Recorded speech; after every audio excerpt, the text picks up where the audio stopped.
இது ஆண்டாள் அருளிச் செய்த திருப்பாவையில் 8வது பாசுரமாக இடம்பெற்றுள்ளது.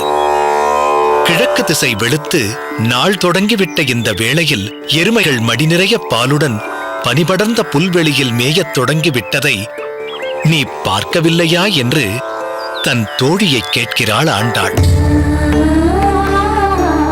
எருமைகள் இன்னும் பால் கறக்கவில்லை என்பதை எப்படி சூசகமாய் ஆண்டாள் உணர்த்துகிறாள் பார்த்தீர்களா? அப்படியே மார்கழி மாதத்தில் புல்வெளிகளில் பனி படர்ந்திருப்பதையும் கோடிட்டு காட்டுகிறாள் ஆண்டாள். பாவை நோன்பையே தலையாய கடமையாக நினைக்கும் மற்ற பெண்களை தடுத்து நிறுத்தி, உன்னையும் எங்களுடன் அழைத்துச் செல்ல உன் வாசலில் குரல் கொடுத்த வண்ணம் இருக்கிறோம். குதூகலம் நிறைந்த பெண்ணே, இனியும் உறங்காது எழுவாய். குதிரை வடிவு கொண்ட கேசி என்ற அரக்கனின் வாயை கிழித்து மாய்த்தவனும், கம்சனால் ஏவப்பட்ட மல்லர்களை அழித்தவனும், தேவாதி தேவர்களுக்கெல்லாம் தலைவனுமான கண்ணனின் புகழை போற்றிப் பாடி வணங்கினால் நம்மை கண்ட மாத்திரத்தில் ஆகாவென்று மனமிறங்கி கருணையோடு நம் குறைகளை ஆராய்ந்து அருள் புரிவான்.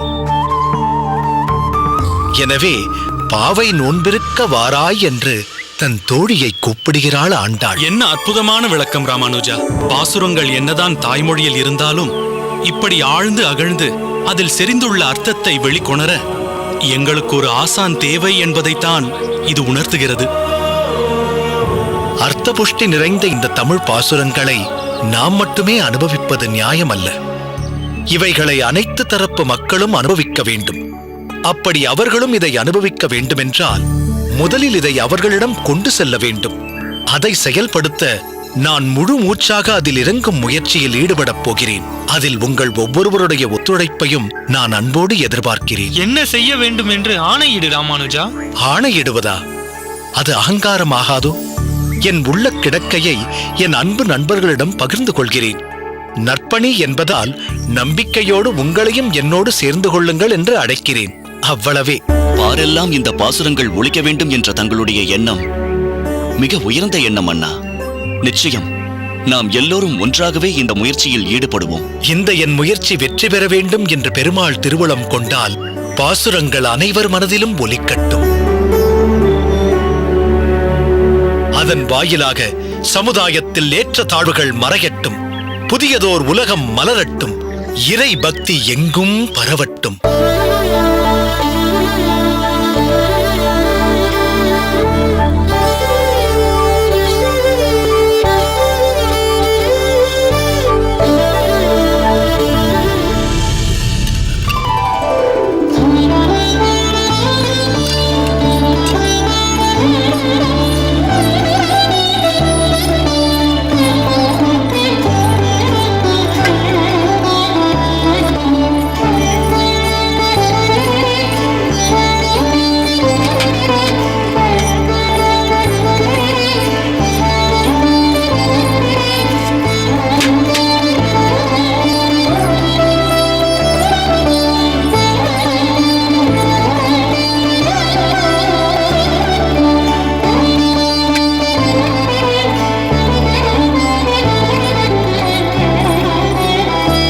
சுவாமி, பெருமாளுக்கு அமுது சேர்விக்கலாம்.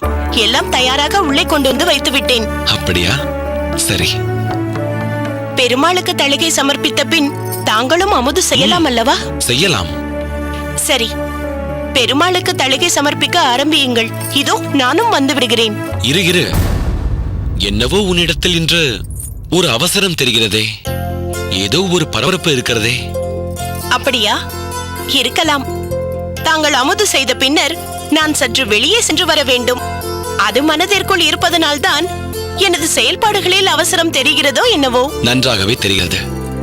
சரி, என்ன அப்படி அவசரம்? எங்கே சென்று வர வேண்டும்? அது ஒரு விசேஷம். அதற்கு செல்ல வேண்டும். விசேஷமா? நம்மூரிலா? ஆமாம். இது என்ன காந்திமதி, புதிதாக இருக்கிறது? நம்மூரில் விசேஷம் என்றால் எனக்கு தெரியாமல் இருக்காதே. இது பெண்கள் சம்பந்தப்பட்ட விசேஷம். ஓ, ஒருவேளை சுமங்கலி பிரார்த்தனை, மங்கள பெண்டில் மாதிரி பெண்கள் மட்டும் கலந்து கொள்ளும் விசேஷமோ? அப்படியும் வைத்துக் கொள்ளலாம். என்ன காந்திமதி, என்ன விசேஷம் என்று உடைத்துத்தான் சொல்லேன்.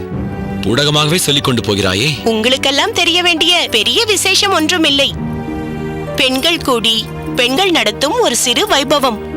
நான், அமுதா மாமி, பாட்டி எல்லோரும் போகப் போகிறோம். சரி சரி, போய்விட்டு வாருங்கள். இதற்கு மேல் நான் என்ன ஏது என்று கேட்கப் போவதில்லை. அடடா, கோபித்துக் கொண்டு விட்டீர்களா? நான் சொன்னதை நீங்கள் சரியாக புரிந்து கொள்ளவில்லை. ஆண் பிள்ளைகளுக்கு அவசியமாக தெரிய வேண்டிய ஒன்றில்லை இது. அதனால்தான் சொல்லவில்லை. உங்கள் நண்பர் ஆறாவமுதனின் பெண் தஞ்சமாம்பாள் பெரியவளாகிவிடாள். இப்போது புரிகிறதா? ஆச்சரியமாக இருக்கிறது. காலம்தான் எப்படி ஓடுகிறது பார்த்தாயா காந்திமதி? நீ அவளுக்கு அதிரசம் கொண்டு போய் கொடுத்ததும், அவள் உனக்கு ஆற்றங்கரையில் துணி உலர்த்தி கொடுத்ததும் ஏதோ நேற்று நடந்தார் போல் இருக்கின்றன. எனக்கும் பிரமிப்பாகத்தான் இருக்கிறது. காலத்தை தடுத்து நிறுத்தக்கூடியவர் யார்?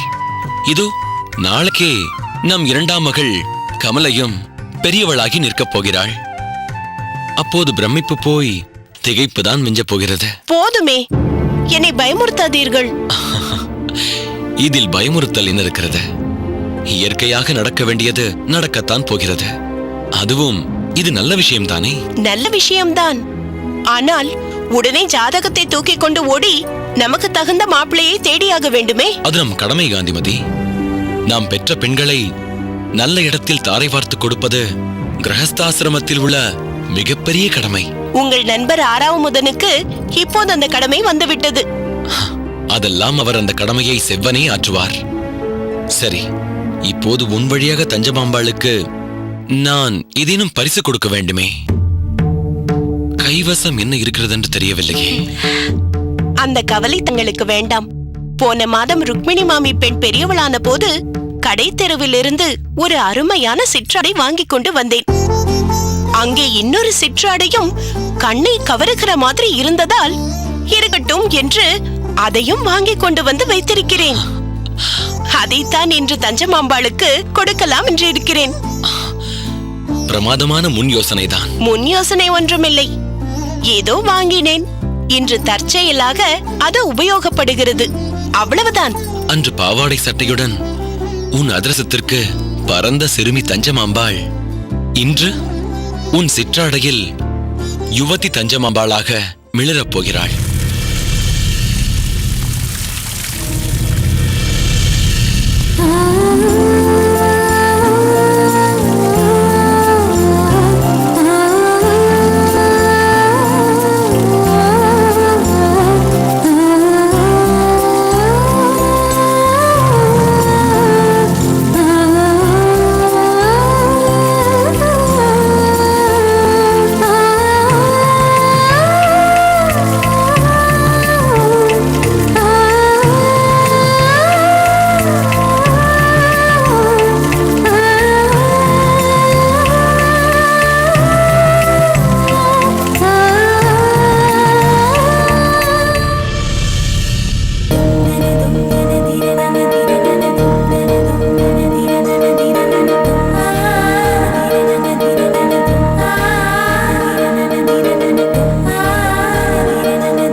இப்போது எதற்கடி மணப்பெண் மாதிரி தலை குனிந்து உட்கார்ந்திருக்கிறாய்?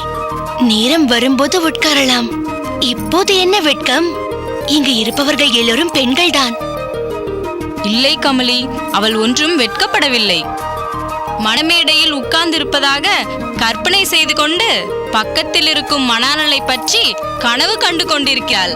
அகிலா, அன்று அப்படித்தான் கனவு கண்டிருந்தாயோ? சொந்த அனுபவத்தை சொல்கிறாயோ? இருக்கலாம் இருக்கலாம். புனிதா, போதும். ஒத்து ஓதும் வேலையை நிறுத்துகிறாயா? ஏன் கோமலி, நீ தொடர்கிறேன் என்கிறாயா? ஏய் பெண்களா, இப்படி வாயெடுத்துக் கொண்டு இருக்காமல் உள்ளே சென்று ஆளுக்கு ஒரு தட்டை கொண்டு வந்து வையுங்கள். கௌசல்யா, அவர்கள் பேசிக் கொண்டிருக்கட்டுமே. அப்போதுதான் தஞ்சமாம்பாளும் பதட்டமில்லாமல் இருப்பாள்.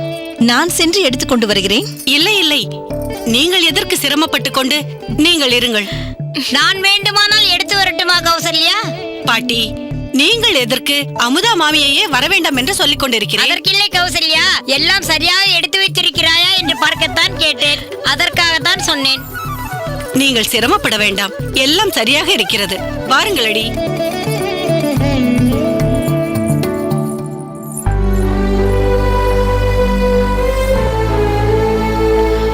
என்னம்மா, என்ன வேண்டும்? ஒன்றுமில்லை. யாரையோ தேடிக்கொண்டிருக்கிறாய் போல் தெரிகிறதே.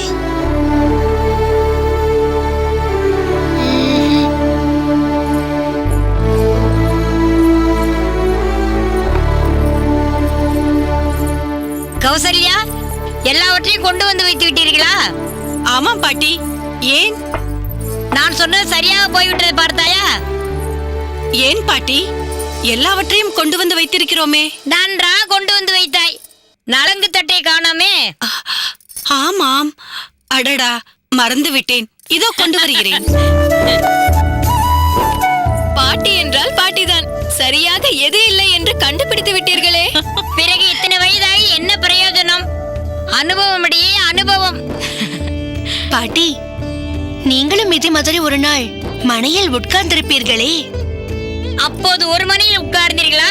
அல்லது குண்டாக இருப்பதால் 2 மணியை ஒன்றாக போட்டு உட்கார்ந்தீர்களா என்று கேட்கிறாயா? ஐயோ, அது இல்லை பாட்டி. அப்பொழுது உங்களுக்கு இருந்த அனுபவத்தை பற்றி தெரிந்து கொள்ளலாமே என்று கேட்டோம். போடி, எனக்கு வெட்கமாக இருக்கிறது. என்ன பாட்டி இது? எதையும் உடைத்து பேசும் நீங்களே இப்படி வெட்கப்பட்டால் எப்படி? போங்களடி. சொல்லுங்கள் பாட்டி. போடி. ஏய் புனிதா, இதை கீழே வை. ஏய் பெண்களா, இப்போதுதான் தஞ்சாவை வம்பிழுத்தீர்கள். இப்போது பாட்டியிடம் வாய் எடுத்துக் கொண்டிருக்கிறீர்களா? அதுவும் சரிதான். ஒவ்வொருவராக வாருங்கள். தஞ்சமாம்பளுக்கு நலங்கிட்டு விடலாம். பாட்டி, கொஞ்சம் இருங்கள், அவரும் வரட்டும். யார் வர வேண்டும்? என்ன பாட்டி, புரியவில்லையா? அவள் யாரை சொல்கிறாள் என்று தெரியவில்லையா? காந்திமதியைத்தான் சொல்கிறாள். ஓ, காந்திமதியை சொல்கிறாயா?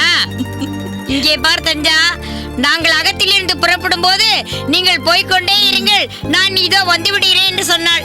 வருவாள் வருவாள். கௌசல்யா, அதற்குள் நாம் ஒவ்வொருவராக அவளுக்கு நலங்கு இட்டு விடலாம். அதை கொடு. பாட்டி, தஞ்சமாம்பாளுக்கு முதல் நலங்கு இடுவது இந்த காந்திமதியாகத்தான் இருக்க வேண்டும்.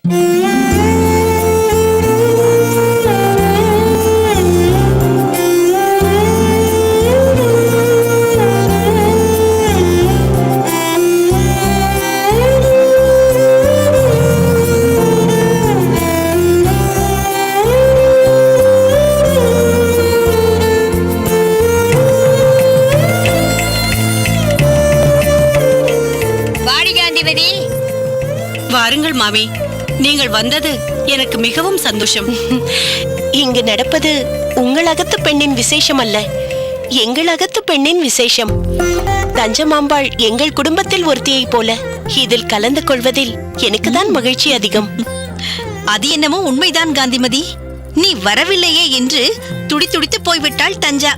வைத்த கண் வாங்காமல் வாசலையே பார்த்து கொண்டிருந்தாள். அப்படியா தஞ்சா? என்ன மாமா இப்படி கேட்டு விட்டீர்கள்? கடந்த சில வருடங்களாக ஒரு நாளாவது நான் உங்களை பார்க்காமல் இருந்திருக்கிறேனா? எப்போது விடியும் ஆற்றிற்கு சென்று மாமியை பார்க்கலாம் என்று காத்துக் கொண்டிருப்பேன். ஆனால் கடந்த 3 தினங்களாக உங்களை பார்க்கவில்லை. இன்று நிச்சயம் நீங்கள் வருவீர்கள் என்று எனக்கு தெரியும். அதனால்தான் காத்திருந்தேன். நீ மட்டுமல்ல தஞ்சா, உன்னை காணாமல் நானும் தான் துடித்து போனேன். என்ன செய்வது? அவர் தினமும் ஏதேனும் ஒரு யாகத்திற்கு தலைமை ஏற்க வேண்டி இருப்பதால் அதற்கு தேவையான முக்கிய நைவேத்தியங்கள் சிலவற்றை எங்கள் அகத்திலிருந்துதான் எடுத்து செல்ல வேண்டும் என்று அவர் நினைப்பார். இந்த 3 நாட்கள் உன்னை வந்து பார்ப்பது அதற்கு தடையாக இருக்குமே என்றுதான் நான் வரவில்லை. இன்று காலையிலேயே அனைத்து பணிகளையும் முடித்துவிட்டு ஓடோடி வந்துவிட்டேன். மாமி, இதை பிடியுங்கள். என்ன மாமி இது? தஞ்சமாம்பாளுக்கு புதிய சிற்றாடையும் அதிரசமும் பண்ணி கொண்டு வந்திருக்கிறேன். ஏதேது அதிரசத்தை தஞ்சமாம்பாள் மறந்தாலும் நீ மறக்க மாட்டாய் போல இருக்கிறது காந்திமதி. பாட்டி, இப்படியே பேசிக் கொண்டிருந்தால் எப்போது நலங்கு வைப்பது? காந்திமதி, தஞ்சமாம்பாளுக்கு நலங்கு வைக்கலாம். இப்படி கொடுங்கள் மாமி.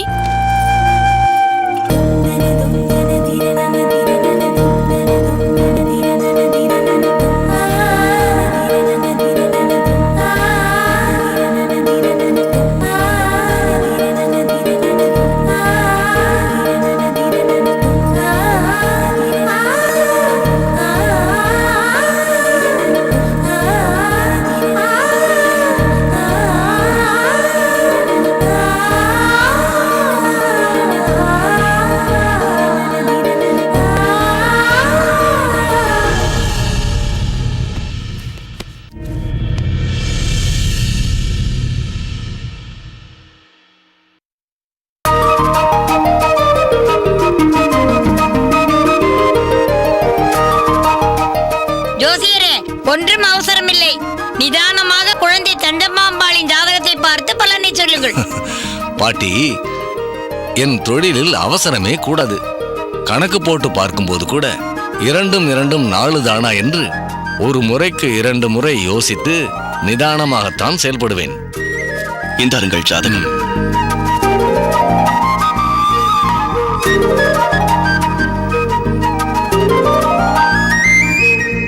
தஞ்சமாம்பாள், நட்சத்திரம் அவிட்டம். அருமையான பெயர், அற்புதமான நட்சத்திரம். இந்த அவிட்டம் தவிட்டு பானையில் கைவிட்டாலும் தங்கம் கிடைக்குமா? அவள் எதற்கு தவிட்டு பானையில் கைவிட போகிறாள்? சரி, தங்க பானையில் கைவிட்டால் என்னவாகும்? தங்கம் தவிடாகிவிடுமா? அதுதான் இல்லை, வைரமும் வைடூரியமும் கிடைக்கும். ஜோசியரே, களத்திரஸ்தானம் எப்படி இருக்கிறது என்று பார்த்து சொல்லுங்களேன். நீங்கள் சொல்லவே வேண்டாம், அதைத்தான் நான் பார்த்து கொண்டிருக்கிறேன். ஆஹா, பிரமாதம், அருமை அருமை. எங்களுக்கும் புரிகிற மாதிரி சொல்கிறீர்களா சுவாமி? என்ன ஆறாவமுதா, அருமை பிரமாதம் எல்லாம் தமிழ் வார்த்தை தானே. இதை விட புரியும்படி எப்படி சொல்லுவது? பாட்டி, கொஞ்சம் அமைதியாக இருக்கிறீர்களா? ஜோசியரே, நான் கேட்டேனே அந்த களத்திரஸ்தானம், அதை பற்றி. அதைத்தான் இப்பொழுது சொன்னேன். நன்றாக ஸ்திரமாக இருக்கிறது. மாங்கல்ய பலத்தை பற்றி கேட்கவே வேண்டாம். மிக மிக முக்கியமான ஒன்றை நான் இங்கு சொல்லியே ஆக வேண்டும். கவலைப்படும்படியாக ஒன்றுமில்லையே. கவலையா? நன்றாக கேட்டீர்கள் போங்கள். அற்புதமான ஒரு வாழ்க்கை அவளுக்கு அமையப் போகிறது சுவாமி. யாருக்கு வாழ்க்கைப்பட போகிறாள் தெரியுமா? ஒரு பெரிய மகானுக்கு வாழ்க்கைப்பட போகிறாள்.